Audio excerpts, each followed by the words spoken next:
26-এর নির্বাচনেও কিন্তু বাংলাদেশের আপামর জনগণ তাদের মতামত পরিষ্কার করেছে এবং বাংলাদেশের আপামর জনগণ জানিয়েছে তারা উগ্রপন্থী পছন্দ করে না,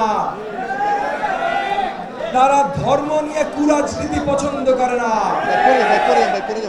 আজকে আমরা এখানে সবাই সমবেত হয়েছি মহান আন্তর্জাতিক মাতৃভাষা দিবসে বাংলাদেশের মাটির জন্য যারা সবচেয়ে বড় ত্যাগ স্বীকার করেছে 52 ভাষা আন্দোলনে, আমাদের মহান মুক্তিযুদ্ধে এবং সকল গণতান্ত্রিক আন্দোলনে আমাদের সব বীর যোদ্ধা সন্তানদের শ্রদ্ধা জানাতে আমরা একত্রিত হয়েছি। এবার নগদে পাচ্ছেন হেলিকপ্টার অফার, তাই কেনাকাটার পেমেন্ট নগদে করুন আর বুঝে নিন 2000 টাকারও বেশি ক্যাশব্যাক সহ হেলিকপ্টার রাইড। পেমেন্ট শুরু করুন আজই। একই সাথে 54 বছর পর 55 বছর পর আমরা আবার নতুন ভাবে গণতন্ত্রের পথযাত্রায় উত্তীর্ণ হয়েছি। সেটার জন্য আজকের আন্তর্জাতিক মাতৃভাষা দিবস আমাদের জন্য আরো অনেক বড় বিশেষ দিবস হয়ে দাঁড়িয়েছে। কারণ অনেক বছর পর, 2 দশক পর আমরা গণতান্ত্রিক সরকার ব্যবস্থার অধীনে আপনাদের নির্বাচিত সংসদ, আপনাদের নির্বাচিত সরকারের অধীনে আমরা এই দিনটি উদযাপন করছি। এই ত্যাগ স্বীকার আমাদের সকলে।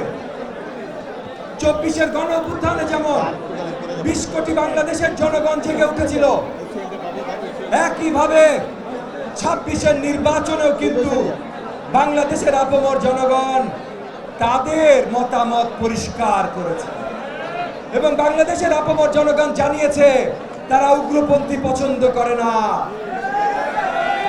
তারা ধর্ম নিয়ে কুরাজনীতি পছন্দ করে না।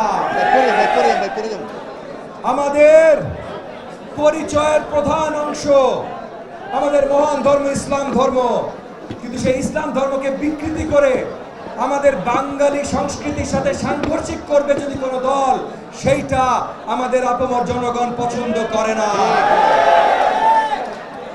আমাদের দায়িত্ব আছে, দেশ সরকারের জায়গা থেকে দাঁড়িয়ে আমাদের দায়িত্ব আছে দেশ জাতিকে রক্ষা করা, আমাদের মহান ধর্ম ইসলাম ধর্মকে রক্ষা করা, কিন্তু একই সাথে আমাদের ইতিহাস, আমাদের সংস্কৃতিকে রক্ষা করা। এর কোনোটাতে যদি কেউ আঘাত করতে চায়, আমরা তাদেরকে কোনোভাবেই ছাড় দিব না ইনশাআল্লাহ।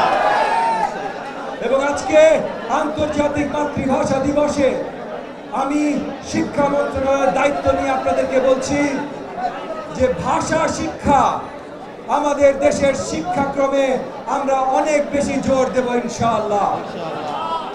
কারণ ভাষা শিক্ষার বাইরে সঠিক শিক্ষা কোনোভাবেই দেওয়া সম্ভব না।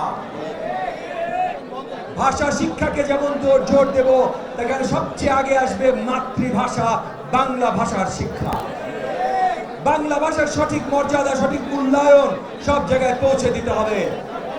অত্যন্ত দুঃখের সাথে বলতে হয়, প্রাইমারি স্কুলিং এ এখনো আমরা সঠিকভাবে বাংলা ভাষা আমাদের শিক্ষার্থীদের শিখাইতে পারি নাই। এই জায়গা থেকে আমাদের বেরোয় আসতে হবে, সঠিক ভাষা শিক্ষা দিতে হবে। এবং আমাদের নেতা মাননীয় প্রধানমন্ত্রী জনাব তারেক রহমান পরিষ্কার করেছেন যে ভাষা শিক্ষার মাত্রা বিশ্ব মাপের হতে হবে, তৃতীয় একটা ভাষা কম্পালসারি করতে হবে। এই সব কিছু করবো আমরা ইনশাআল্লাহ। কিন্তু সবার আগে প্রথম সারিতে 1 নম্বর সিঁড়িতে দাঁড়ানো থাকবে কোন ভাষা? আমাদের মাতৃভাষা বাংলা ভাষা। আর তাই আপনাদের সকলের প্রতি আজকে মহান আন্তর্জাতিক মাতৃভাষা দিবসে আমি আবেদন জানাই, আপনারা সবাই দেশ জাতির প্রতি সম্মান রাখেন, ভাষার প্রতি সম্মান রাখেন এবং এই যে আমাদের নবনির্বাচিত সরকার, এই সরকারের রাস্তা রাখেন। আগামী দিনগুলোতে এই সরকার আপনাদের সঠিক ব্যবস্থা দিবেন, সরকার ব্যবস্থা দিবেন ইনশাআল্লাহ। আমি আমার বক্তব্য আর দীর্ঘায়িত করবো না। আবার আমরা আপনাদের সম্বর্ধনা নেব, কিন্তু সবাই সঠিকভাবে সিরিয়াল মেনটেন করে আপনারা লাইনে আসবেন।